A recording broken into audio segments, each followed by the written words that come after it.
Hello and welcome along to another episode of this FM19 story, The Head Coach with me, Daniel. It's season 12, episode 5, and today we continue our first season at Napoli with another top of the table clash, or what should have been a top of the table clash, as we face the champions Juventus, who are struggling down in 9th place. A win today could change that for them though, as they get back within 10 points of us and move into the top 6 in the European places. In the last episode we had a top of the table clash too. We played Inter Milan away from home. As you can see, they're just 1 point behind us in the league, so go and check that one out if you haven't seen it already to see how we got on in our first big test of the season. We've got another one today and then a few more coming up as we try to progress in the Champions League and Italian Cup, as well as retaining our place at the top of Serie A. It would be a dream to get Italy out of the way in one season, just to win a big league and move on again, and then go to Spain or Germany, the other two big leagues we'd like to win. If we can do all 4 of those, we've already won the Premier League, of course. It would be a fantastic achievement in this series, and we'd obviously just like the Champions League to crown it off at one of those clubs. You can see we're still unbeaten in the league after 13 games. We've also got the best defensive record in the league, just 4 conceded remarkably in 13 matches. A fantastic turnout so far, and I'm really enjoying this club given the circumstances at the start of the year and how brilliant our director of football's been in helping us. Juventus are missing a few players, we've got one out as well, and a few returning from injury who might not be at their best today. But let's quickly go and look at the schedule to see how we've been getting on. Obviously we had some Champions League games as well. They didn't quite go to plan, but the outcome's been perfect. So we mentioned last time when we were here against Inter Milan that we were really missing our starting 3 attacking players, and it was going to make it difficult to score goals, but we had to stay defensively solid. That's been the case. We've only conceded 1 goal since in all competitions, but unfortunately we've only scored 3 as well, so a couple more 0-0 draws, both in the Champions League, one against PSV and one against Benfica, but thankfully for us that's enough to get through, as we're both on 9 points with PSV and Red Star on 4. We play Red Star on the final day as Benfica play PSV, so whichever side wins is going to be top of the table, and if it's us away at Red Star, we'll definitely be top. We've got a better head-to-head against Benfica on away goals. Based on that first game we showed on camera, we were really disappointed with the 2-2 draw and the collapse in the second half, but fortunately it looks like it's going to be enough if we can get that win in the final game.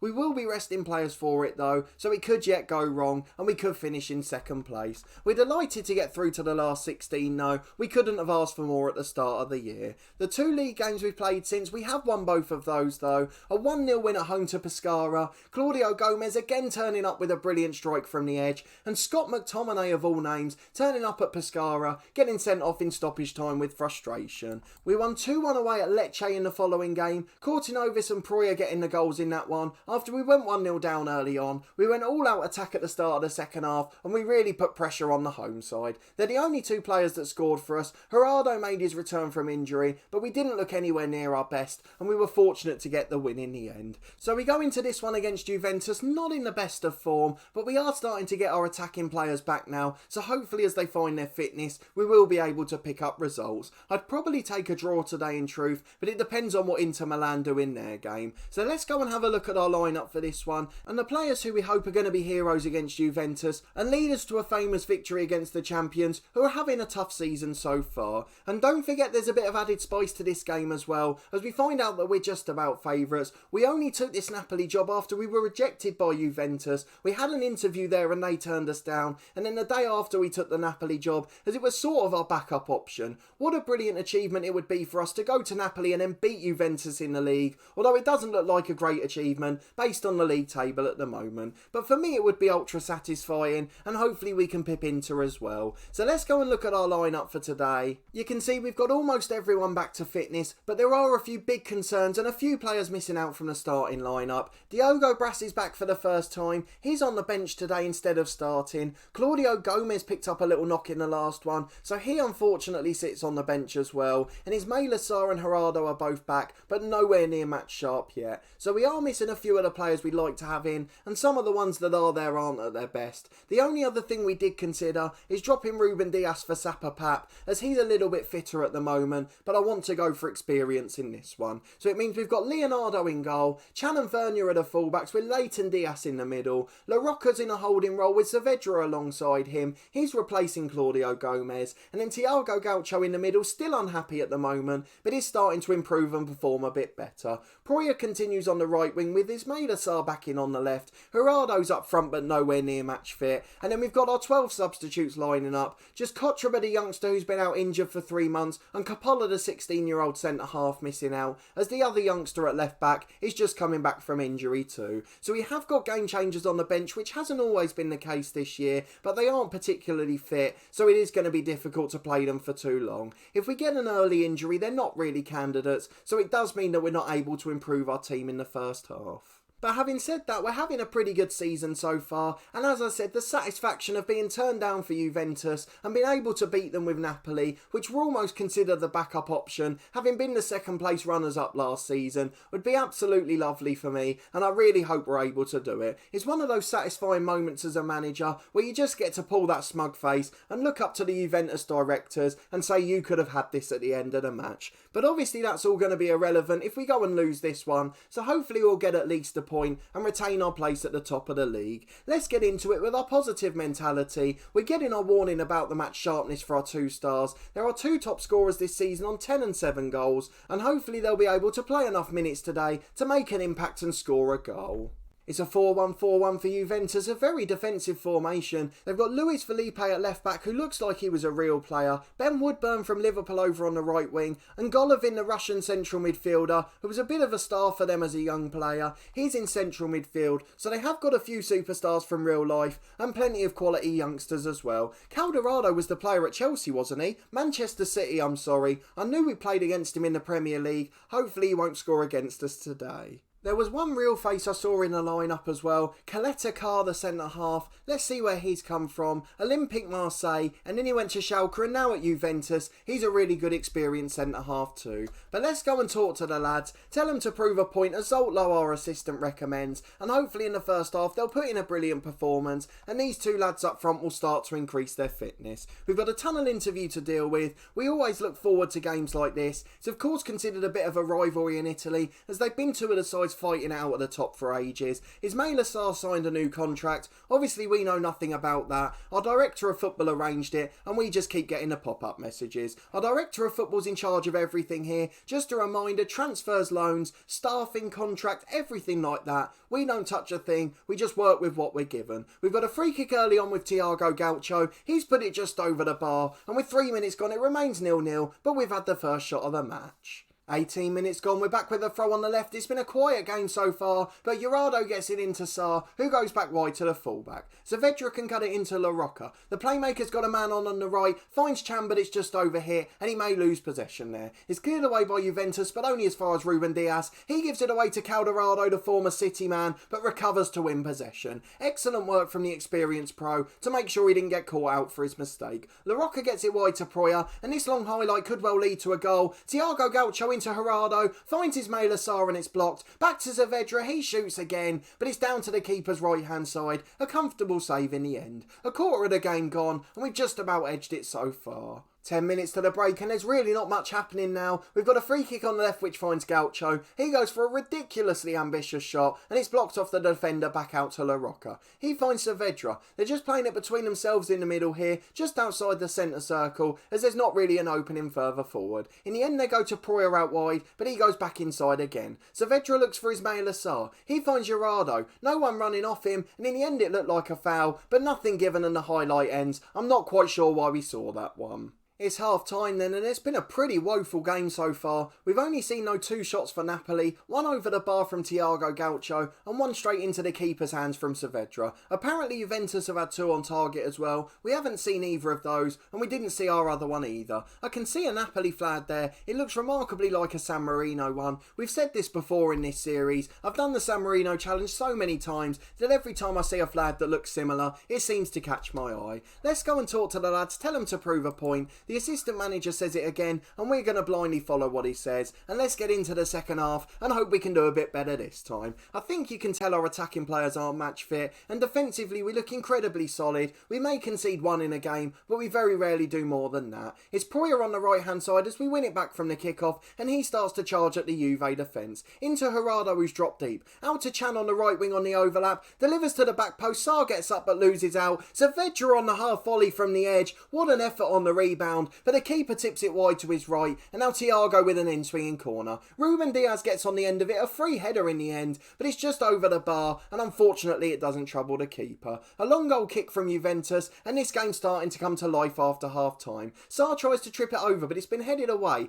Chip it over, of course, not trip him, and it's gone to La Rocca and now Proyer. He's got Chan on the overlap, but goes wide himself, into Sarr, but he mistimes his header, and it's straight into the arms of the Juve keeper. 5 minutes gone in the second half, and it's a much more promising start from Napoli. Just a quarter of the game to go, there's still nothing going on. We're going to make a few substitutions. Ismaila Sarr's not match fit, and he's nervous as well, so Diogo Brass is going to come on, and Proyer's going to switch over to the left. Or in fact, we might leave Brass out there. It's a position he can play anyway, so we'll just leave Diogo Brass on that side. Thiago Gaucho's apprehensive, so we're going to bring on Cortinovis for him, a player who scored a couple of goals already this season, and we'll give him another go in that position. He prefers to be an advanced playmaker on attack, and we're going to go for that just to give us a bit more attacking potency and give us an extra man pushing into the box. The other one who's apprehensive is Ruben Diaz. We mentioned he wasn't too fit before the game, so we are going to bring on Sapapap now, and it does mean we've got two left-footed centre-halves. I'm going to leave it that way round, and hopefully we won't live to regret it. Gerardo's going to play 90 minutes. I know he's not match fit, but he is fired up, and Bernard Martin's been useless in the meantime.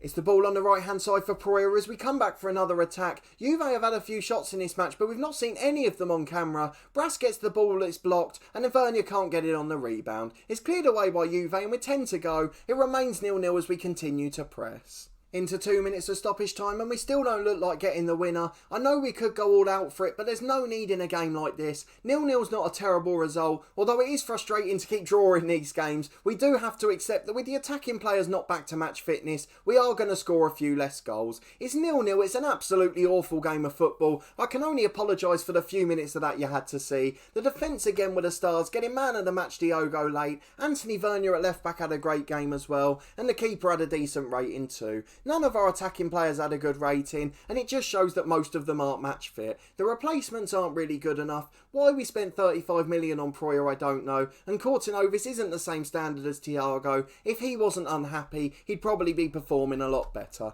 But let's come and talk to the lads. We're going to assertively tell them it was disappointing, as Zoltlo recommends. Thiago Gaucho, of course, is unhappy as always, but he's just unhappy at the club, so we're not going to be able to change that. I'm sort of hoping in the next episode, where we will be in the January window, that our director of football tries to sell him, but he's got to get an offer to be able to do that, and we haven't seen any signs of that so far. We keep a 13-point gap to the champions Juventus. They stay down in 7th place, so I can still pull a bit of a smug face, but Inter have got a game in hand and they could go top if they win that one next time round. I'm not sure who they're playing. I'm going to go and have a quick look. Who have they got and when are they playing that game? Tomorrow night they're playing Brescia away. They're second bottom in the league, so it should be an easy away win for Inter. They'll be top after that, and I'm sure the title race will be topsy-turvy all year. Our director of football hasn't got much of a budget in January. We will be in the window in the next episode. He's got 120 grand on wages, so he could loan someone else in again, and he's got 30 million to spend now. I'm not quite sure where that's come from, as I'm sure we only had 10 million at the end of the window, so I have absolutely no idea what's gone on there, so please tell me if you've got any idea. Let's go and look at the inbox to see what's been said about the game. We missed the chance to win, we dominated the stats, but it wasn't a particularly good game. It says that Juventus were just committing a succession of fouls,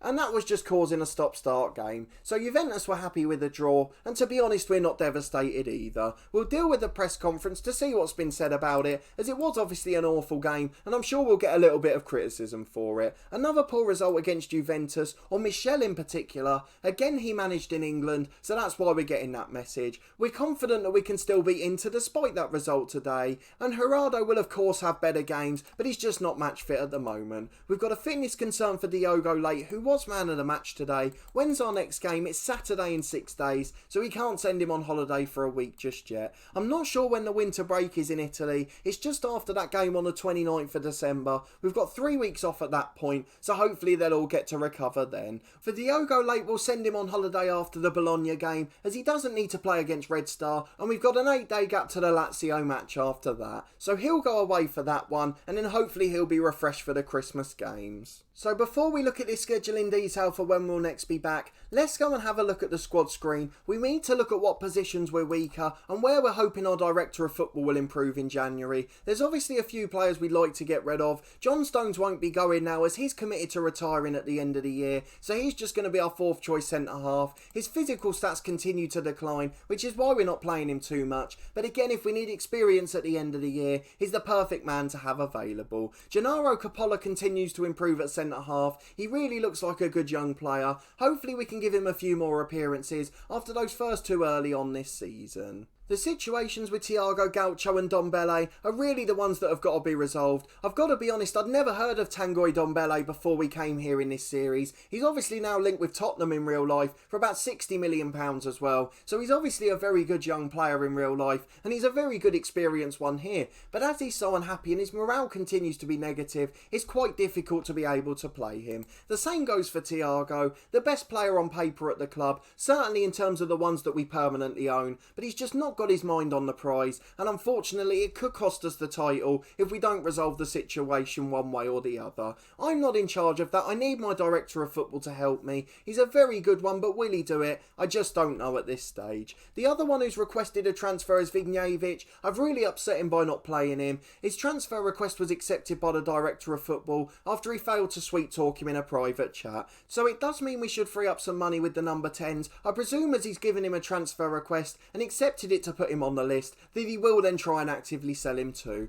Fingers crossed that'll be the case. I've seen Lucas complain a couple of times, but he's managed to make him happy so far. But it would obviously be nice in January if we could just add one player to the squad, even if it's just to freshen things up and give us a little bit of experience or a little bit of drive and determination to help us towards the title. We don't want this squad to get too settled and know that certain players are going to play every week, as otherwise we're going to be a little bit short. We'd obviously like a second striker as well, but I think that's going to be a little bit difficult. So we'll just have to put up with Bernard Martin for now, coming on up front and not scoring goals. Let's go and look at the schedule to see when we'll next be back. Obviously we've got that big mid-season break, and then we come back with a few games in late January and early February. We've got the likes of Sampdoria and Roma in February, so let's have a look at where they are in the league. Sampdoria are 10th and Roma are 6th, so I think we're going to come back for the Roma game, but we will come back a couple of weeks before as well, just to do a quick roundup of the transfer window. But if you did enjoy this episode and another bit of frustration in front of goal against the top side, please do put a thumbs up on the video.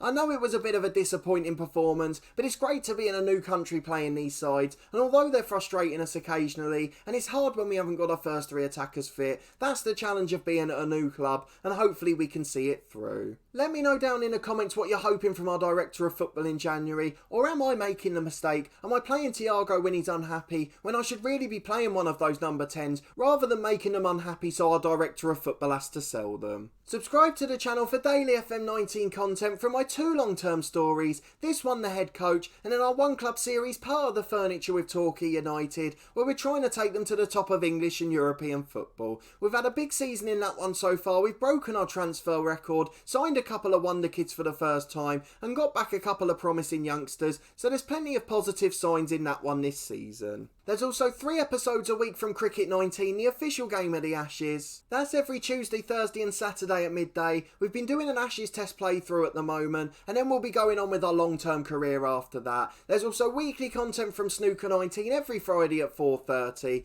If I have been a little bit slow replying to the comments in the last few days, I do apologise. I've been away at the cricket. I went to watch England v Afghanistan last Tuesday. A fantastic game, a 6-hitting record from the captain Owen Morgan, which may inspire an episode of Cricket 19 later down the line. But I will try and respond to everyone and catch up in the next week or so. So a massive thanks for your continued support, and thank you for watching this one again. I really do appreciate it, and I hope to see you next time for another big episode as we look to get back in charge of the title race in Italy.